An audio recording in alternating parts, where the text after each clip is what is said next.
Good morning and welcome to the channel. இது வந்து ஒரு உணர்ச்சி தூண்டுற மாதிரியும் இட் ஸ்டிமுலேட்ஸ் அவர் திங்கிங் அந்த மாதிரி ஒரு வீடியோ கிளிப்புங்க. இது வந்து நான் I have taken from Facebook. இது இங்கிலீஷில் இருக்கு. நான் வந்து அது தமிழில் சொல்கிறேன். அதுக்கப்புறம் இங்கிலீஷில் ஆஸ் இட் இஸாகவும் உங்களுக்கு காட்டுறேன். ரொம்ப நல்லா உணர்ச்சி தோன்ற மாதிரியாக இருக்கும். இட் ஸ்டிமுலேட்ஸ் அவர் திங்கிங் இல்லையா. இது கிளாஸ் ரூமுங்க. இந்த பொண்ணு வந்து இந்த பையன்கிட்ட கேட்குறான், அந்த சேம் கிளாஸ் ரூமில் பக்கத்தில் இருக்கிற பையன்கிட்ட, நீங்கள் வந்து கடவுள் பார்க்க முடியுமா அப்படின்னு. அந்த பையன் சொல்கிறான் நோ. நீங்கள் கடவுள் டச் பண்ண முடியுமான்னு கேட்குறான் அந்த பொண்ணு. இந்த பையன் சொல்கிறான் நோ. அதுக்கு அர்த்தம் கடவுள் இல்லைன்னு வச்சுக்கலாமா அப்படின்னு இந்த பொண்ணு கேட்குறான்.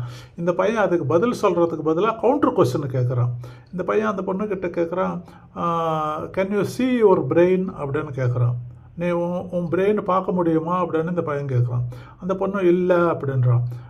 நீங்கள் உங்கள் பிரெயின் டச் பண்ண முடியுமான்னு கேட்குறான். இல்லை அப்படின்னு சொல்கிறான். ஸோ அதுக்கு அர்த்தம் உனக்கு பிரெயின் இல்லையா அப்படின்னு, இந்த பிரெயின் இல்லைன்னு வச்சுக்கலாமா அப்படின்னு இந்த பையன் கேட்குறான். தமாஷா இருக்குல்ல, ஒரே உணர்ச்சி பூர்வமாக இருக்குது, நல்லாவும் இருக்குது. அதனால தான் உங்களுக்கு ப்ரெசென்ட் பண்ணுறோம். ஆஸ் இட் இஸ் ஒரிஜினல் இங்கிலீஷில் இருக்கிற மாதிரி காட்டுறோம் பாருங்கள். Can you see God? No. Can you touch God?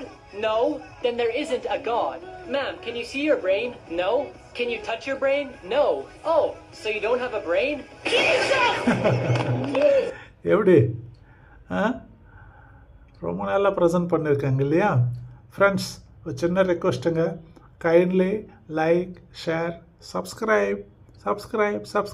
Thank you. God bless you all.